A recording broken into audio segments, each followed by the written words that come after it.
라디오 독서실 한국인이 사랑하는 우리 문학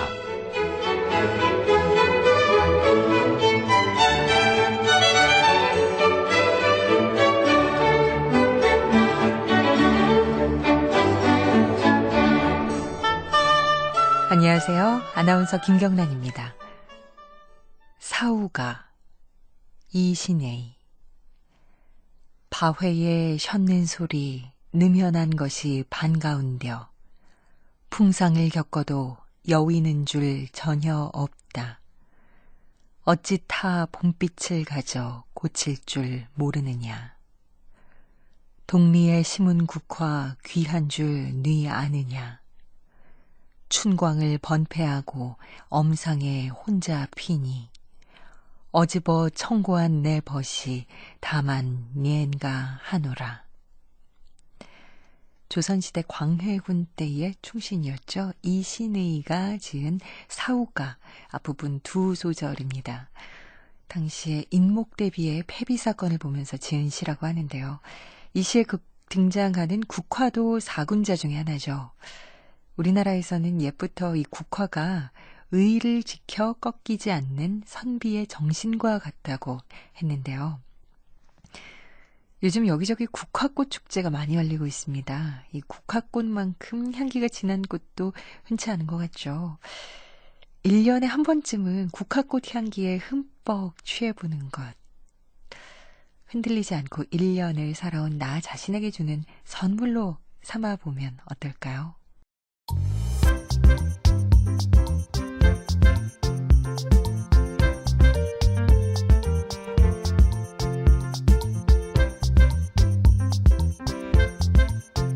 소리로 만나는 책 라디오 독서실. 한국인이 사랑하는 우리 문학을 김경란 아나운서와 함께 만나봅니다.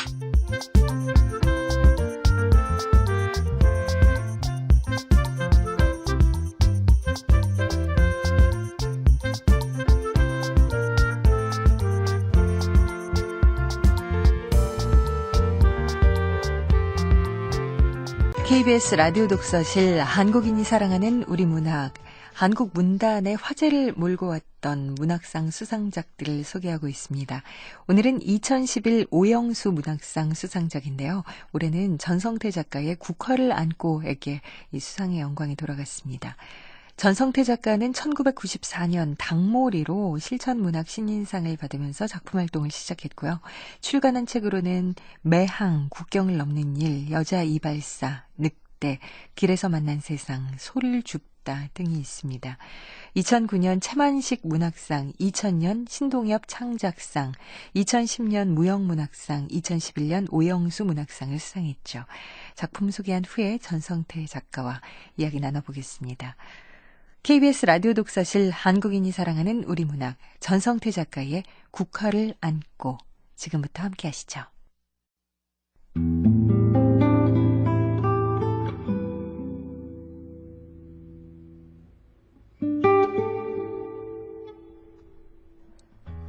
국화를 안고 전성태.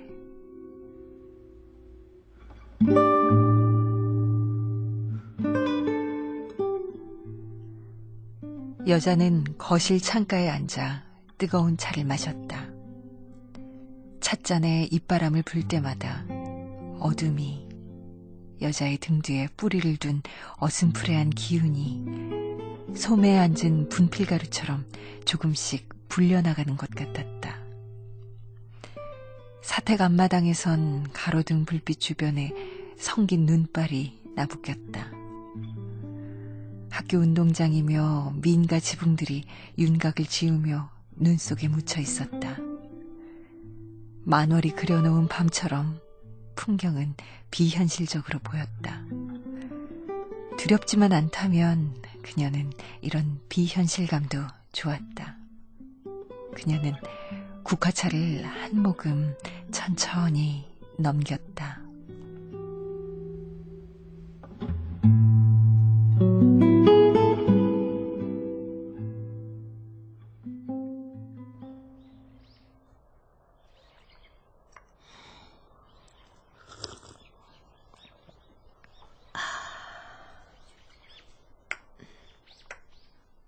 차를 마신 것은 산책 전에 물을 마셔두는 오랜 습관이었다. 평소보다 이른 시간이라 그녀는 날이 더 밝기를 기다리며 지난밤 이삿짐 정리를 하다가 찬장에서 발견한 국화차를 우렸다.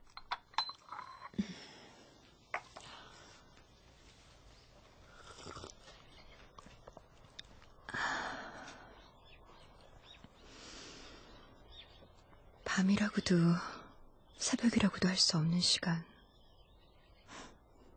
영혼들도 시간이 있겠지.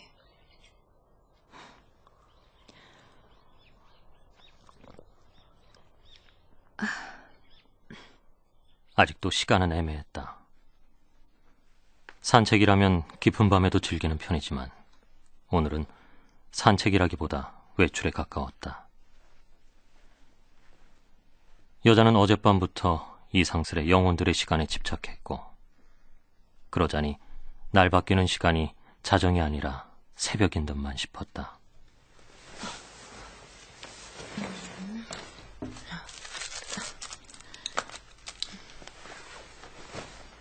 그녀는 식탁으로 가서 담배와 라이터를 차례로 외투 주머니에 넣었다. 신발장 위에는 흰 국화 한 묶음과 벙어리 장갑이 놓여 있었다. 그녀는 어제 국화를 사느라 인근 항구의 의료원 앞까지 다녀왔다.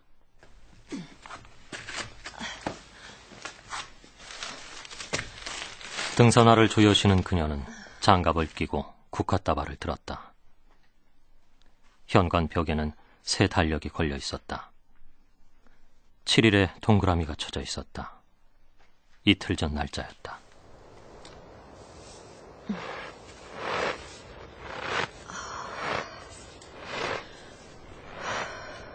찬바람이 부는데도 공기는 차갑지 않았다. 등산화가 눈 속에 묻혔다. 2층 연립주택은 어둠 속에 잠들어 있었다. 읍내 초등학교와 중학교에 적을 둔 독신교사 8명이 입주해 있었는데 방학을 맞아 도시로 돌아가거나 연수교육을 받으러 떠나서 사택에 남은 교사는 여자뿐이었다. 여자는 본가가 광주에 있었다. 2년 전 어머니가 떠나고 이제 그 집에는 오빠 가족이 살고 있다.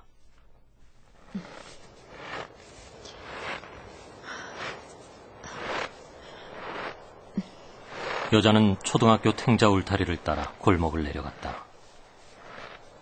물 너머 테니스장에서는 인기척이 없었다.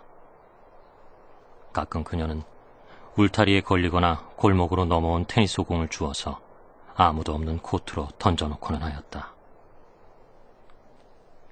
탱자나무 잎이 졌을 때 울타리 가시틈에 단단히 박힌 테니스 공이 눈에 띄었다. 이곳을 떠나기 전에 저 탱자나무 틈이 박혀있는 테니스 공을 꺼낼 수 있을까?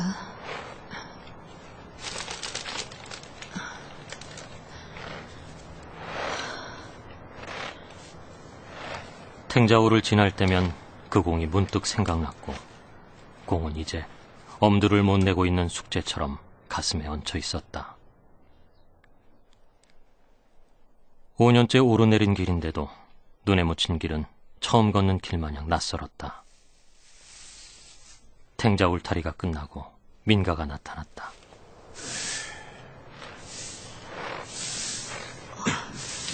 오 의원이다.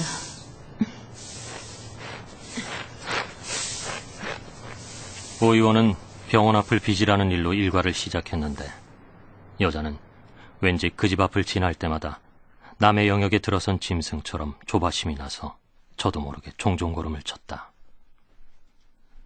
깨끗한 골목은 의원 노인의 자부심과 강박을 보여주는 것 같았다.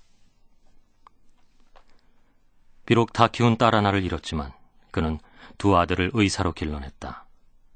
오 의원은 학식 있고 점잖은 유지로서 처신을 해왔다. 그런데도 담처럼 쌓은 권위 너머로 결코 손을 내밀어 사는 것 같지는 않았다. 의원 노인은 학교에서 매년 6월에 갖는 안보교육 때 단골 연사로 초청되었다.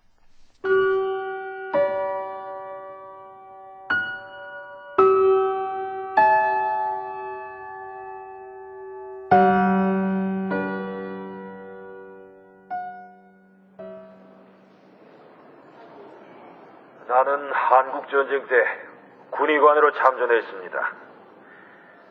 여순 사건 때 우리 읍에 진주한 반란군 일파가 저수지에다가 총질을 해댔지요. 그래서 비오리를 잡아갔습니다. 그런데 반란군들이 비오리 잡다가 그만 맥없이 진압을 당했지요. 몇 년 전 광주에서 일어난 소요는 깡패들이 저지른 소행입니다. 그들은 버스를 탈취해서 주먹질로 버스 천장을 날렸어요. 여자는 교사 생활에 어떤 기대도 없었다. 오 의원 같은 사람이 이 지방에서 덕망 있는 유지로 행세한다는 사실이 너무 빤하지 않은가 싶었다. 지난해 6월 오 의원이 하던 말 가운데 여자의 가슴에 와박힌 한마디가 있었다. 우리 같은 늙은이들은 죽음의 한가운데에서 살아왔습니다. 죽음의 한가운데서 살아왔다고? 여자는 반발하고 부정하고 싶은 가운데도 한편으로 제 마음이 공명하는 걸 느꼈다. 그녀는 그 말에 위무를 받고 있었고 당혹스러웠다. 늙은이는 혹은 그 세대는 그 말을 허위나 엄살이 아닌 진실로 받아들이고 있는지도 몰랐다. 며칠 후 여자는 자기 반 아이들이 제출한 안보교육 참관 감상문을 건성으로 검사하다가 한 아이의 장문에서 그 말을 다시 만났다. 원장님은 죽음을 피해서 살아온 분입니다. 아이가 명백한 자의식을 갖고 의도적으로 변형했다기보다 잘못 쓴 게 분명했다.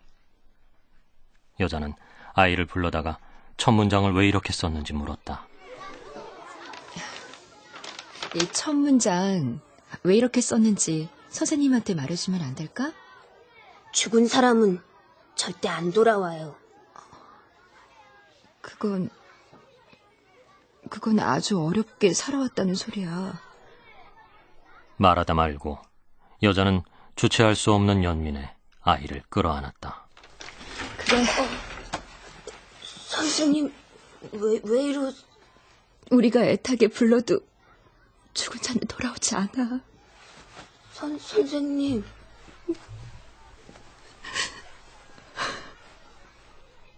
누구를 향한 연민인지는 알 수 없었으나 그녀는 자신의 한쪽이 무너지는 느낌이었다. 아이로서도 난데없었는지 목에 힘이 들어가 뻣뻣했다. 그리고 그날 오후 교실 맨 뒤에 놓인 자신의 자리에 앉아서 자책했다. 말수 적고 웃음기도 없고 정서마저 불안정한 선생이 아이들은 얼마나 불편할까.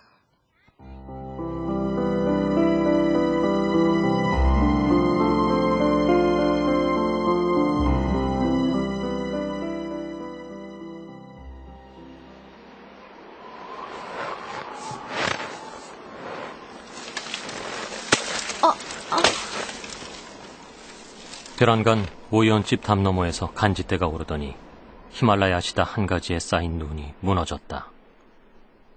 눈바람은 담을 넘어와 여자의 얼굴에도 안겼다. 여자는 도망치듯 골목을 벗어났다. 여자는 담장을 따라 걸어갔다. 이틀 전 산책길에는 저자에서 남자의 어머니를 만났다. 더러 절에서 얼굴을 익힌 사이라 두 사람은 고개를 숙여 인사했다. 항상 그렇듯 붓이 오른 얼굴이 어두워 보였다.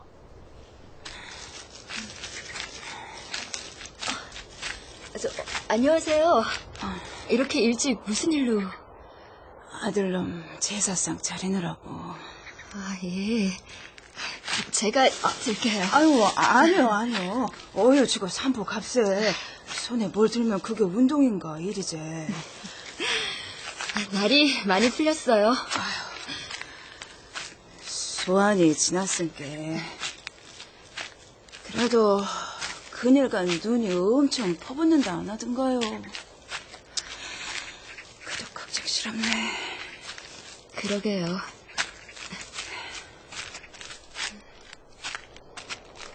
노인은 입을 다물었다. 여자는 지난 가을에 남자가 파혼했다는 소문을 들었다.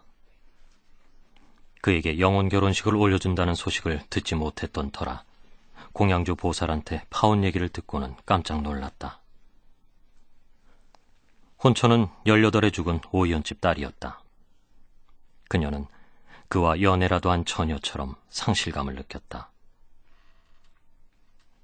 그녀는 어느 날 산책길에 우연히 남자의 무덤을 보았고 무덤의 주인이 광주에서 군인들에게 희생당한 청년이라는 사실을 알게 되었다. 오가면서 남자의 무덤을 볼 때마다 자꾸 눈이 갔다.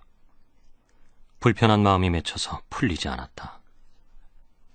머지않아 그녀는 자신이 어떤 악몽과 대면하고 있다는 사실을 깨달았다.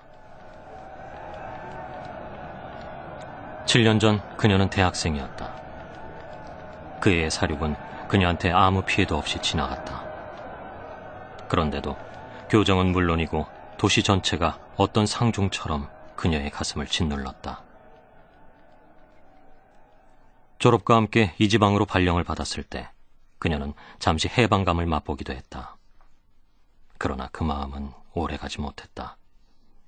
그녀는 여전히 우울했다. 그의 무덤은 자신이 악몽으로부터 도망치지 못했다는 사실을 다시금 환기시켰다. 어느새 그의 무덤은 여자에게 어느 추모탑과도 같은 존재가 되었다.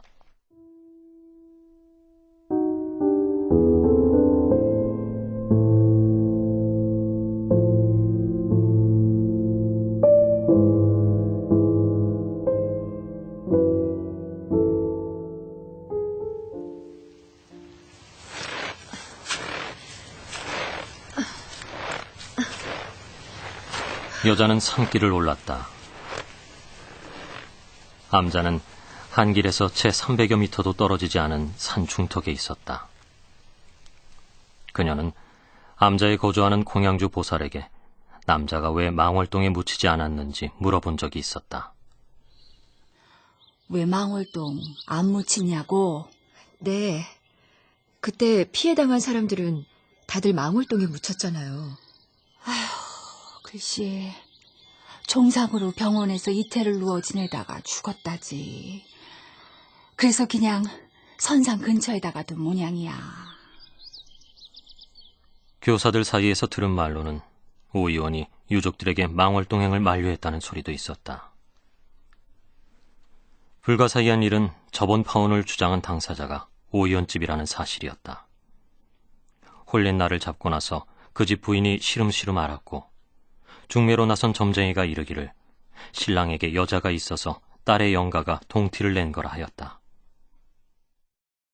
숲과 잇닿은 밭 가장자리에 눈 한 무더기가 봉긋이 솟아 있었다.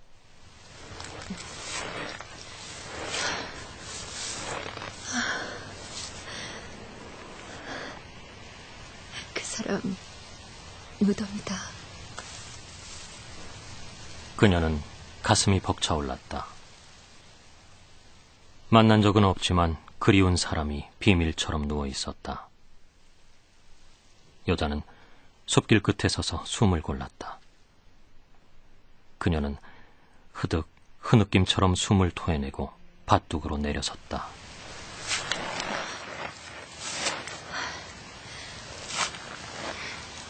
아니야, 안 돼. 눈 때문에 발자국이 남을 거야. 난 한 번도 이 무덤을 다녀가면서 내 흔적을 남긴 적은 없었어. 담뱃불을 붙여두고 싶을 때도 그 남자 어머니가 하는 담배와 같은 상표를 사용했고, 내려오는 길엔 반드시 꽁초를 치웠지. 내가 이 무덤에 다녀간 걸 알면 그 남자 어머니나 형제들이 뭐라고 할까? 안 돼. 그건 너무 민망한 일이야. 그냥 암자로 가자. 여자는 힘없이 돌아섰다. 눈두덩이 뜨거워졌다. 뒤에서 옷자락을 잡아당기는 것만 같아 그녀는 여러 번 발걸음을 세웠으나 고개를 돌릴 수 없었다.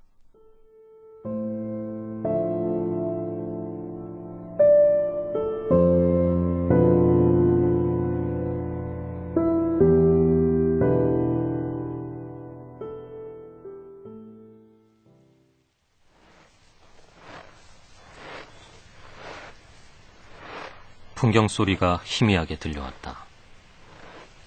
승희라고는 비군이 하나뿐인 자그마하고 피난한 남자였다. 살림을 돌보는 보살모녀가 절 식구의 전부였다. 하월이라는 젊은 비군이는 이태 전에 주지로 왔다. 30대인지 40대인지 가늠이 가지 않는 얼굴이었다. 안경 낀 갱핏한 얼굴이 고요했다. 먼발치에서 합장이나 하고 스칠 때마다 여자는 어린 누이를 대하는 것만 같아 묘한 감상에 젖기도 하였다.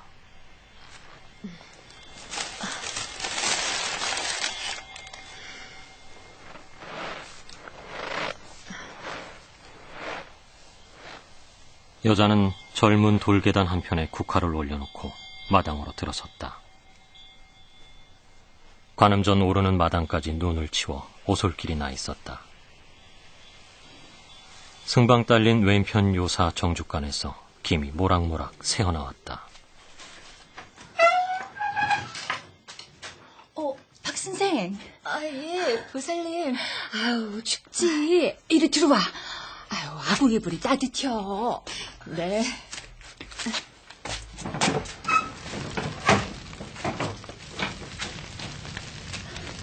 아유, 눈길에 막혀. 못 오나 하고 걱정했어. 매년 이맘때는 다녀갔잖여. 아유, 눈길은 좀 다닐만혀. 글쎄요. 떠나기 전에 한번 다녀갈까 하고 왔어요. 참, 방학했으니까 집에 다녀와야지. 그게 아니라 전근이요. 응? 전근을 간다고? 아우, 시상해. 어디로 가는데? 나주요. 아이구나, 먼 데로도 가네. 아유, 잠깐만. 그게 뭐예요, 보살님? 아유, 이틀 전에 받아놓은 음식인데, 제때 못 전할까봐 걱정이 이만저만이 아니었어. 저기 아랫마을에 사는, 그거 왜 있잖아. 그 광주에서 아들 잃었다는 보살님 말이요. 이틀 전에 만났는데 여기 다녀가셨구나. 그 보살님이 박 선생 전해달라고 두고 가셨어. 음식이 솔찬히 많지? 보살님이 저한테요? 왜 이렇게 불편하지? 학부형한테 선물이라도 받은 것처럼. 요맘때가 그 집 아드님 기일이잖여. 네. 참, 그 집 아드님 말이요. 다시 장가들게 생겼어. 그래요? 누구하고요? 전에 혼담오간 병원집 따님하고 다시 좋게 됐다나 봐. 해 바뀌기 전에 서두른다고 바쁘디야. 명부전에 영종이랑 사주단자가 벌써 와 있어. 네. 이 암자에는 명부전이 따로 없었다. 삼신각이 명부전 역할을 했다. 여자는 어디든 앉고 싶어서 아궁이 앞으로 갔다. 눈 때문에 신발이 다 젖었어요. 아유, 그래요. 눈 때문에 힘들 거요. 스님도 어제 못 들어오셨어. 길 사정 봐서는 어디 오늘이라고 여의치 않겠어. 하울 스님은 어디 멀리 출타하신 거예요? 속가에 가셨어. 친정어머니가 위독하시나 봐. 그나저나 이사는 문제 간디야? 이틀 뒤에요. 아이고, 이렇게 갑자기 가니 섭섭해서 어찌했을까. 전 이만. 아유, 벌써 가게? 애들 졸업식 때 한번 다녀갈게요.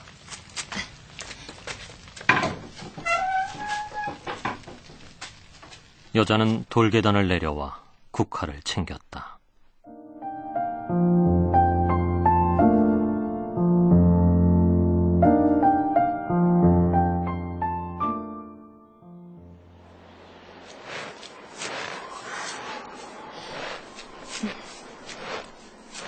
그녀는 절 뒤편으로 난 산길을 따라 들어갔다.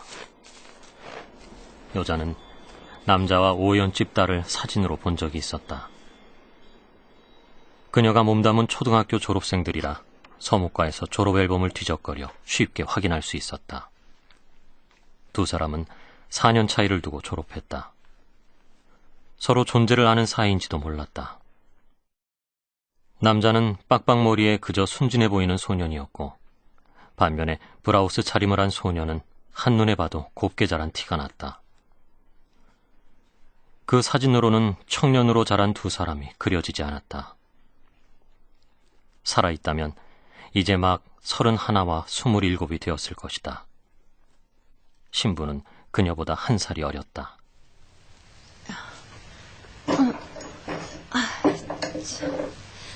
문이 잠겨있네. 삼신각은 문이 자물쇠로 채워져 있었다. 여자는 문틈으로 안을 들여다보았다. 오른쪽 벽면으로 위패들이 놓인 제단이 보였다. 그리고 그 속에서 여자는 영정 사진틀을 발견했다. 그 여자다. 사진틀 속 흑백 사진. 머리를 두 갈래로 따은 여자. 이목구비가 선명하게 보이지는 않네. 내가 지금 뭐 하는 거야? 이내 여자는 자신이 부질없는 짓을 하고 있다는 자괴감이 들었고 문에서 물러났다. 신부를 보았다고 할 수 없었다. 그녀는 삼신각 토방 한편에 국화를 내려놓았다. 그녀는 합장했다. 그이는 무척 책임감이 강한 사내예요. 어릴 때 꿈은 교사일 때도 있고 군인일 때도 있었지만 대학에서는 배를 만드는 엔지니어가 되려고 공부 중이었어요. 이 고장에서 많이 나는 서대찜과 매생이를 좋아했어요. 참, 어머니가 만들어주는 식혜도 참 좋아했어요. 다정다감했지만 한 번도 연애를 해본 적은 없고요. 여자 앞에 서면 말을 더듬는 습성도 있어요.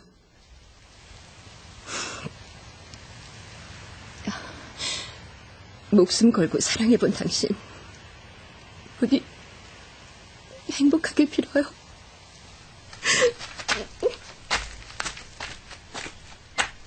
그녀는 삼신각에서 몸을 돌렸다. 정류장으로 내려와서는 잠시 정처를 몰라 우두커니 서 있었다. 외출이 끝났다는 생각에 왠지 서글프고 허전했다. 안 탈 거야? 뭐야?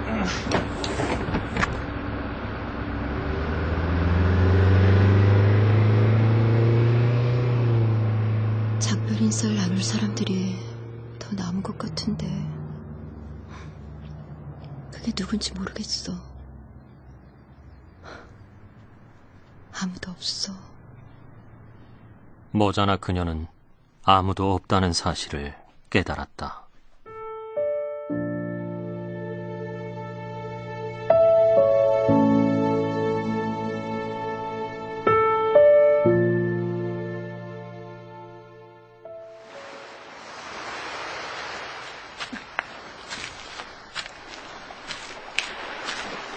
그녀는 읍내 반대 방향 바닷가 쪽으로 발걸음을 떼었다.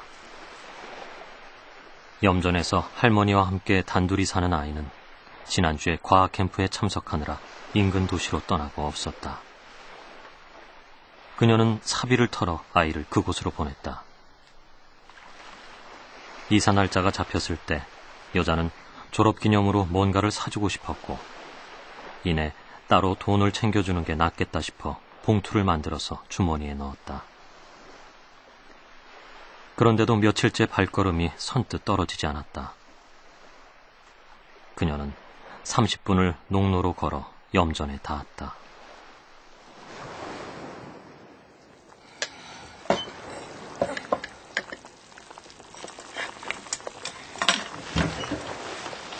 저기 할머니. 네 신계랑 손주 가르치는. 오메 맞구만이라. 아이고 선생님이시구만. 아이고 인연이 선생님도 못 알아보고 이쪽. 식전인데 아침 전이지라. 괜찮아요, 할머니. 잠깐 이거 절에 갔다가. 아이고 왜 음식을 갖고 오셨어라. 할머니 드세요. 저 아침 준비 중이셨나 봐요. 예. 여기서 삼동나는 인부들 몇이 있어가지고 그거들 밥해 대고 있제라. 아이고 저 차는 없지만 선상님도 한술 드시오. 아니에요. 아이고 참 식전인데. 자자자자. 한술 드시오. 예. 할머니도 드세요. 아이고 나는 이따 일꾼들하고 같이 묵을 게라. 아이고 어서 드시오. 응. 아이고 마침 따순 밥이 있어가지고 다행이요. 아이고 어서. 네, 저 그럼.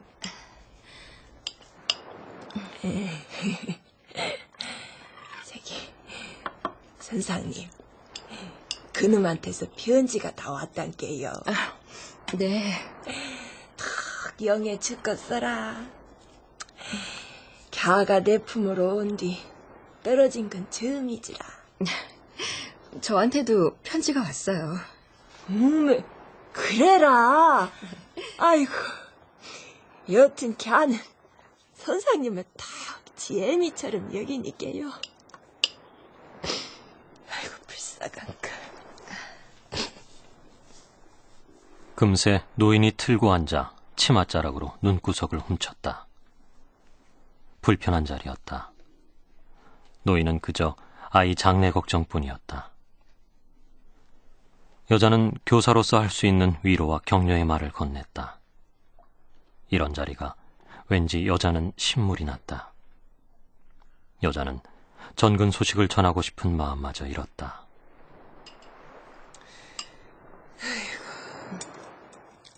인자 언제 꺼질지도 모르는 몸뚱이라 노사 그거에 걱정이제라. 나 가불면 누가 갸를 걷어먹일란가 생각하고 나가 잠이 안 와라. 그런데 하는 말인데 그 시기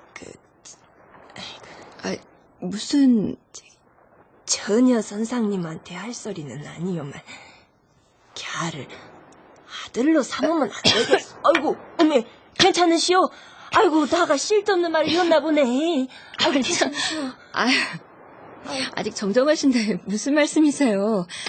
애 다 커서 호강하시도록 사실 거예요. 예. 아이고 지는 아무튼 선상님만 믿어라. 네, 저 이거 얼마 안 되지만 뭔 봉투여라? 이제 중학교 들어가자면 가방이랑 참고서도 사야 할 거예요. 제가 직접 사서 졸업식 때 주려고 했는데 직접 주시면 좋겠어요.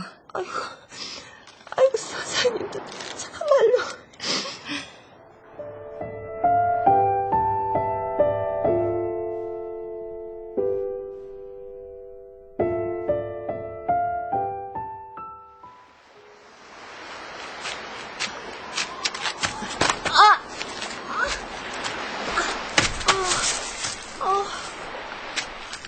여자는 염전을 서둘러 나오다가 농로에서 발을 삐끗했다. 그녀는 땅에 주저앉았다. 오른쪽 발목이 아릿했다. 그녀는 발목을 놓고 가만히 일어나 보았다.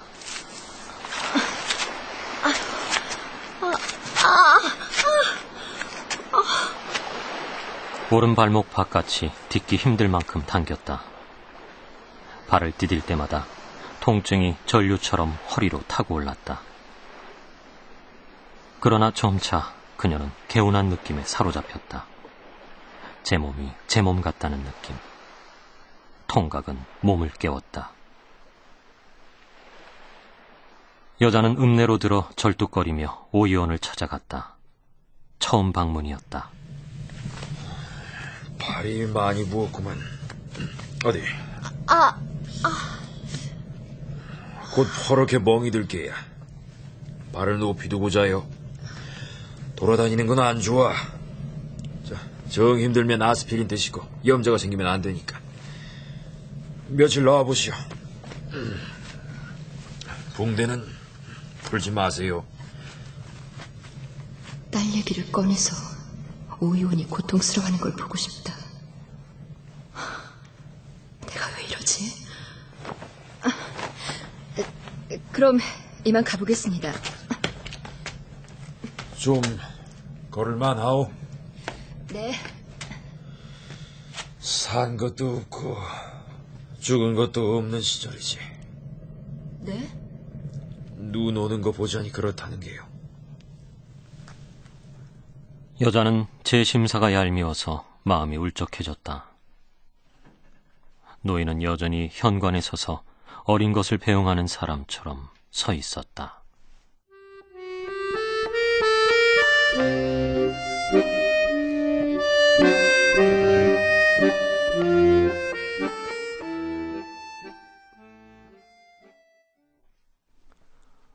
오은의 여자는 사택에 머물며 짐을 꾸렸다.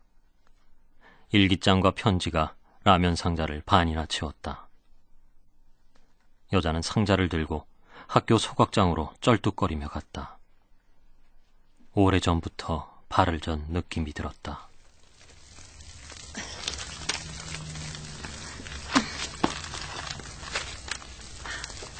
그녀는 불길에 편지를 던져놓고 일기장을 들춰보며 태웠다.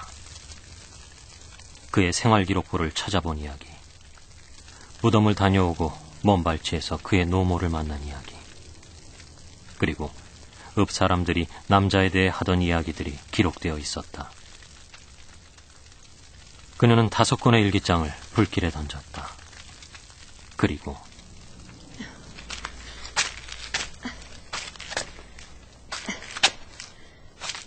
그녀는 탱자우를 따라 걷다가 테니스장이 바라보이는 골목에서 발길을 세웠다. 허리를 굽히고 탱자나무를 들여다보았다. 눈 덮인 울타리 틈으로 테니스공이 그대로 박혀 있었다. 그녀는 탱자나무 새로 손을 밀어 넣었다.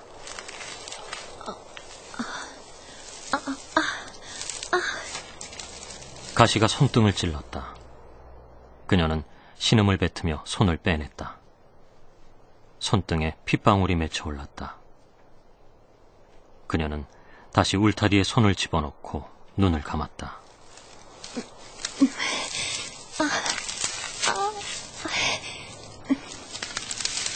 그녀는 안간힘을 다해 손을 밀어 넣었다. 손끝에 공이 닿았고 손등에서 서너 점의 핏방울이 맺혀 올랐다. 테니스공은 노랗게 색이 발에 있었다.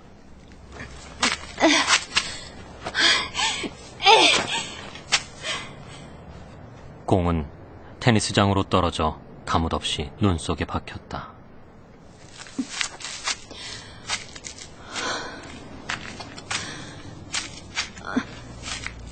새벽길을 나선 제 발자국은 지워지고 없었다. 피로감이 온몸을 내리눌렀다. 여자는 오랜 여행에서 돌아온 기분이 들었다. 여기저기서 큰 죄를 짓고 돌아온 마음이었다. 여자는 집으로 들자마자 쓰러지듯 무너졌고 곧 잠들었다.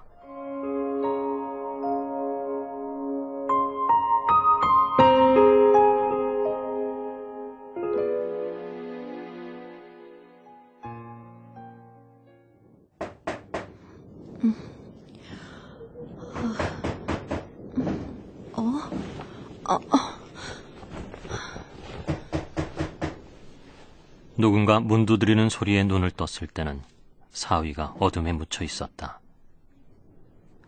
꿈인가 싶었지만 다시 조심스럽게 노크 소리가 들려왔다. 누구? 맞게 찾아왔네요. 스님, 하울 스님이 무슨 일로? 남무아미타불 관세음보살. 하월은 추위에 떠는 아이처럼 몸을 부르르 떨었다.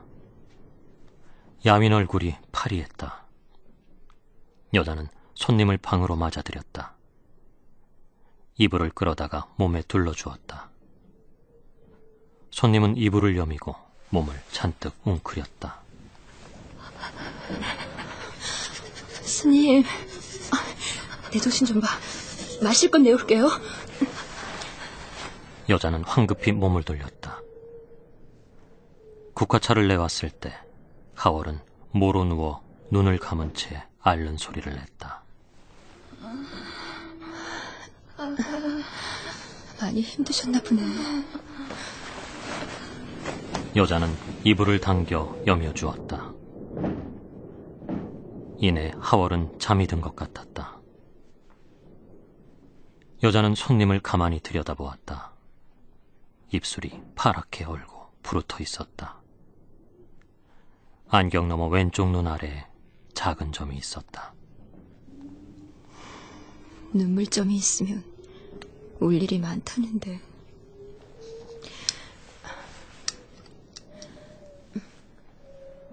그녀는 승에게서 안경과 목도리를 벗겨서 머리맡에 두었다. 여자도 손님 옆에 가만히 누웠다. 승이 뒤척이더니 앓듯이 흐느꼈다.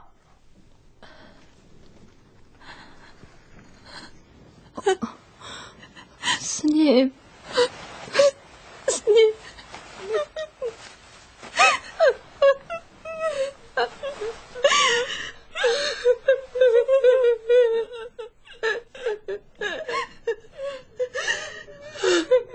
여자는 하월을 꼭 껴안았다. 하월은 가만히 품속에서 흐느꼈다. 여자도 맥없이 울음이 터졌다.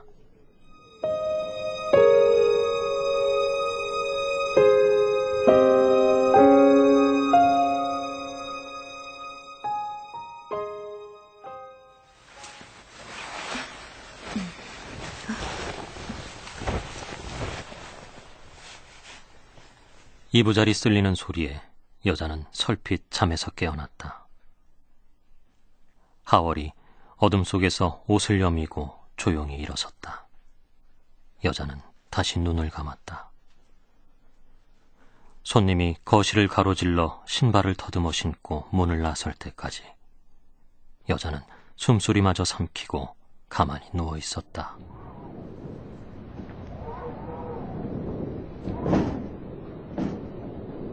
뒷창을 치며 바람이 지나갔다. 아직 새벽이 오려면 먼 것 같았다. 얼핏 코끝에 국화향이 풍겨왔다. 정말 스님이 다녀가셨을까?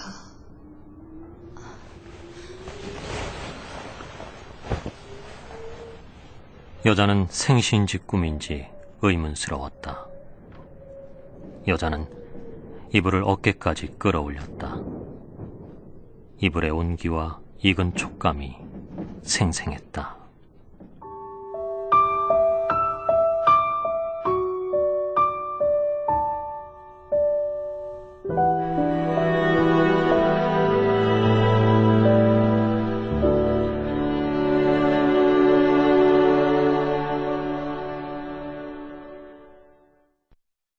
국화를 안고 전성태 작가 전화로 모셔봤습니다.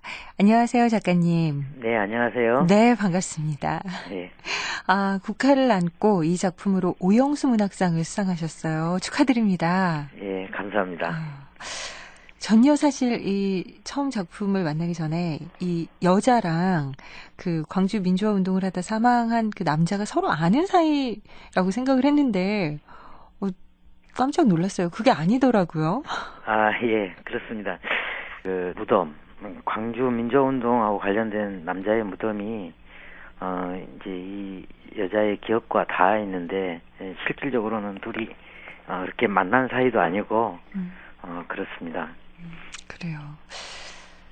이 작품에는 이제 5월 광주 민주화 운동에서 희생됐던 한 청년과 그 청년에게 국화꽃을 바치는 여선생님이 등장을 합니다. 작가께서는 이 작품을 통해서 어떤 이야기를 하고 싶으셨나 궁금합니다. 뭐 사실 그 5월 광주를 직접적으로 뭐 소설에는 등장했지만 제가 그걸 꼭 이야기하고 싶었던 건 아닌 것 같아요. 제가 좀 더 뒤에 뭐 소설 뒷부분에 보면 그 하월 스님과 여자 선생님이 특별하게 그 어떤 교류한 흔적이 없는데 서로 껴안고 이렇게 우는 장면이 나오죠. 네.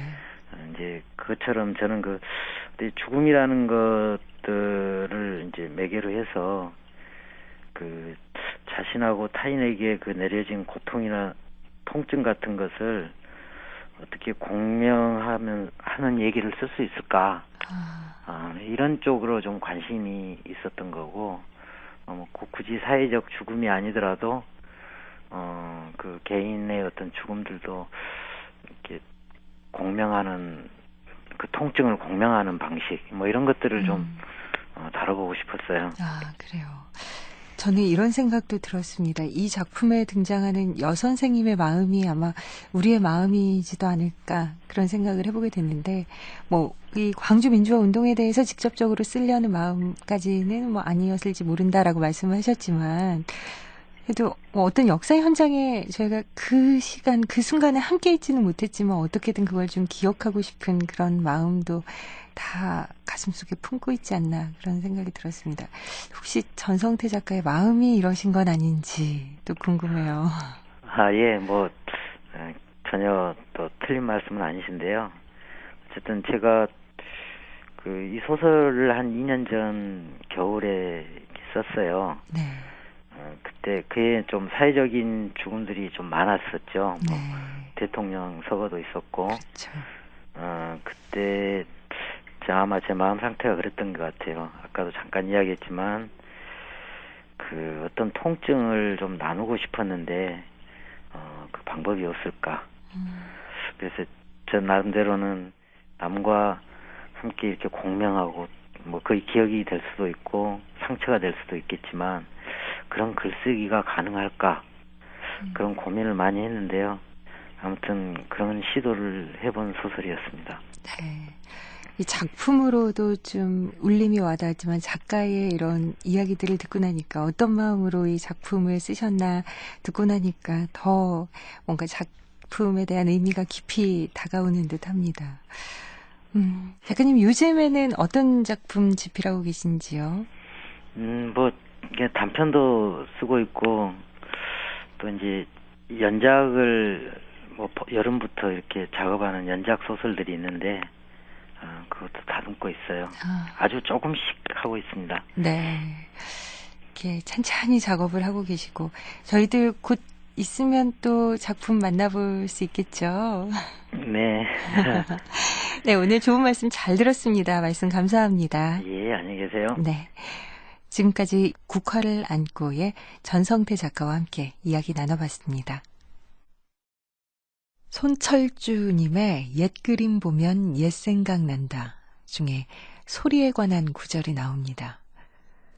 처마 끝에 빗소리는 번뇌를 끊어주고 산자락에 물고비는 속기를 씻어준다. 세상 시비에 귀 닫게 해주는 것도 물소리다. 계속 물소리를 들으면 마음이 차분해지는 경험 있으신가요? 한밤중에 풀벌레 소리를 들으면서 옛 추억에 잠긴 적은 있으세요? 이 자연이 주는 소리는 이상하게 사람의 마음을 좀 차분하게 만드는 마력이 있는 것 같습니다. 이번 주에는 자연의 소리에 마음을 한번 뺏겨보시죠. KBS 라디오 독서실 지금까지 전성태 작가의 국화를 안고 함께 하셨습니다. 음악 김형진, 효과 안익수, 노동걸, 김기평, 기술 이흥규, 극본 서현이, 제작 김은비, 진행의 아나운서 김경란이었습니다.